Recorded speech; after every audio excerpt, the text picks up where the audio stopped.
আমি মোহাম্মদ আমানুল্লাহ এখানে জেলার হিসেবে গত বছর 9 মে থেকে রাজশাহী কেন্দ্রীয় কারাগারে জেলার পদে যোগদান করি।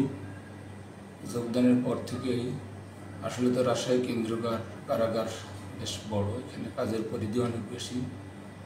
তো এখানে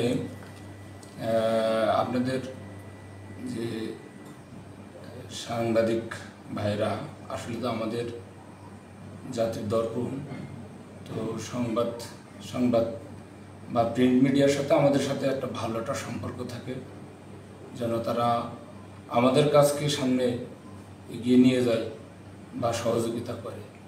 তো যাই হোক, তারা বিভিন্ন পর্যায়ে বিভিন্ন সাংবাদিক বৃন্দে আমাদের কাছে যোগাযোগ বা কথাবার্তা বিভিন্ন প্রয়োজনীয় তাদের সাথে আমাদের যোগাযোগ হয়। তো এখানে ভালো মানের সাংবাদিক অনেক আছে, তারা বেশ ভালো পজিটিভলি কাজ করে, আমাদের কাজে সহযোগিতাও করে। তো আবার কয়েকজন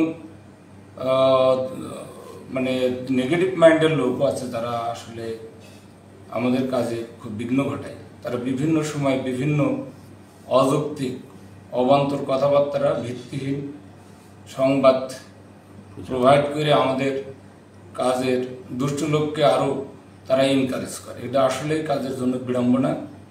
তো তাদের মধ্যে আমি একজনের কথা না বললে না, আসলে এখানে সাংবাদিক ইমদাদ নামে ওনাদের যে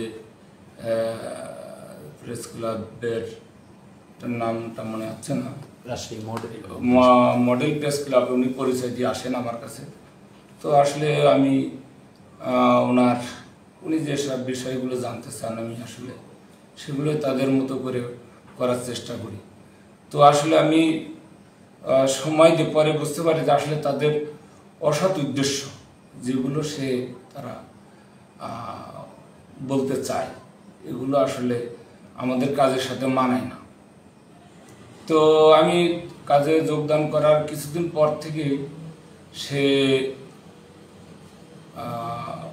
আমাদের যে নানান ধরনের ভিত্তিহীন মিথ্যা বানোয়াট কথাবার্তা দিয়ে আসার 15 দিন পরে উনি এক সংবাদ প্রচার করে দিয়েছে যে কোন এক সময় হয়তো ছাপানো, মানে কি বলবো, যে কপি সাংবাদিক হিসেবে যার সাথে কোনো নাই, একেবারেই মানে ভিত্তিহীন। হ্যাঁ, সে আবার এমনই যে সংবাদ তারই পত্রিকা কিন্তু কেউ পড়া লোকও নাই আমার যতদূর ধারণা, কিন্তু তারপর একটা নিজের কাছে একটু কাজের অসন্তুষ্টি মনে হয় যে তাই তো একটা লোক যদি পিছনে সমালোচনা করে আসলে খারাপ লাগে। তো সেই আঙ্গিকে সে তার পত্রিকা প্রকাশ করে আবার সামনে একটা কপি দিয়ে যাবে, মানে একটা যাতে হাস্যকর এবং একটা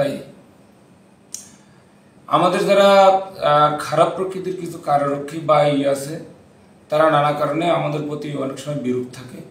তো তাদেরকে ব্যবহার করে তারা যেমন আমাদের কারারক্ষী মনিরুল, এই মনিরুল কিন্তু নানা কাজের কিন্তু অপকর্মের সাথে জড়িত। তো যখনই আমরা তাকে একটা শাস্তিরত হয়, তখন তো সে আশ্রয় নেয় আপনাদের ইমদাদ, তার একটা পৃষ্ঠপোষক। সেই মনিরুল যে খারাপ হয়েছে, খারাপের পৃষ্ঠপোষক কিন্তু কম বেশি, পুরোপুরি নাই। তো আমাদের সাম্প্রতিক সময়ে এই আজিজ নামের একজন কারারক্ষী, তার রিপোর্ট হওয়ার কারণে তার শাস্তি হয়েছে।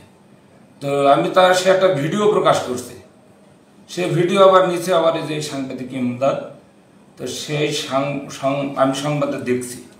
তো তাতে দেখছি যে সে যেসব বিষয়ে উল্লেখ করছে কারারক্ষী, আসলে এইগুলো মোটেও সত্য নয়। তো যে জিনিসের ন্যূনতম কোনো সত্যতা নেই, সেই সংবাদ প্রচার করে যে একটা প্রশাসনকে হেয় করতে দেওয়া, এটা কোনো সাংবাদিকের ইথিক্সের ভিতর পড়ে বলে আমার মনে হয় না। তো আমি ওনার কার্যকলাপ আমি যতটুকু দেখছি, যতটুকু বুঝলাম, যে উনি আসলে মানে সাংবাদিকতার যে একটা লেখাপড়া আছে বলে আমার কাছে মনে হয় না তার ভিতরে। এর জন্য আসলে ওনাকে অনুরোধ করবো উনি যেন এই কাজ থেকে বিরত হয়। এবং পাশাপাশি আমি সাংবাদিক ভাই যারা আসলে সত্যিকার অর্থে এই যে জাতির দর্পণ হিসেবে যারা কাজ করতেছেন তাদেরকে কিন্তু এই বিষয়ে সজাগ থাকতে হবে যে এই ধরনের এই খারাপ প্রকৃতির লোকগুলো কিন্তু আপনাদের সাংবাদিক ভাইদের কিন্তু একটা সম্মানহানির একটা অন্যতম একটা বিষয় বলে আমার কাছে মনে হয়। আপনার বিরুদ্ধে অনেক সময় তো অনেক নিউজ আসে, অনেক পত্রিকাতে আসে, অনলাইনে আসে, অনেক নিউজ আসে। না, একজন সাংবাদিকের অবস্থান থেকে সত্য সংবাদ প্রচার করাটাই তার নীতি হওয়া উচিত আমি মনে করি। তো সত্য কথা প্রকাশ হবে এটা আমরাও আশাবাদী, এবং আমার কাজের ভুল ত্রুটি থাকতে পারে, সেগুলো যদি মানে সামনে আসে তুলে ধরা, সেক্ষেত্রে কোনো আমার বলার নেই। কিন্তু এই মিথ্যা তথ্য উপস্থাপন করে বিভ্রান্তি করা, হেয় করা, অপমান করা, অপদস্থ করার একটা অবচেষ্টা, এটা আমি মনে করি এর আমি তীব্র নিন্দা জানাই। আপনাদের এই জেলখানা নিয়ে যে এইভাবে নেগেটিভলি নিউজ করছে, তা আপনারা কি কোনো পদক্ষেপ নেওয়ার চিন্তাধারা আছে কিনা? হ্যাঁ, পদক্ষেপ নেওয়ার এর আগে নিয়েছি আমরা আমাদের অবস্থান থেকে। তো আপনি জানেন যে আসলে মাঝে যে দেশের একটা কিছু সময় একটু খারাপ অবস্থা গেছে, তো সেই অবস্থায় তার বিরুদ্ধে মামলা তো হয়েছে। আমাদের একজন কারারক্ষীকে উনি মারধর করতে গেছিলেন, তো সেক্ষেত্রে তার মামলা রুজু আছে। হয়তো সামনের দিনগুলোতে দেখবেন এর একটা পজিটিভ ফল আসবে, যে সে তার কাজ যে যথাযথ হয়নি, সে নিজে যে নানা ধরনের অপকর্মের সাথে জড়িত বা অন্যায় অপরাধ করে থাকেন, সেটা দেখবেন সামনের দিনগুলোতে আসবে সামনে। এটা আমার মনে হয় যে যদি আইন শৃঙ্খলা বাহিনী যদি এটা যদি তদন্ত করে এবং যদি কোর্টে যদি যথাযথ বিচারিক প্রক্রিয়া শেষ হয়, তাহলে সে একাধিক মামলা একাধিক শাস্তি সে পাবে।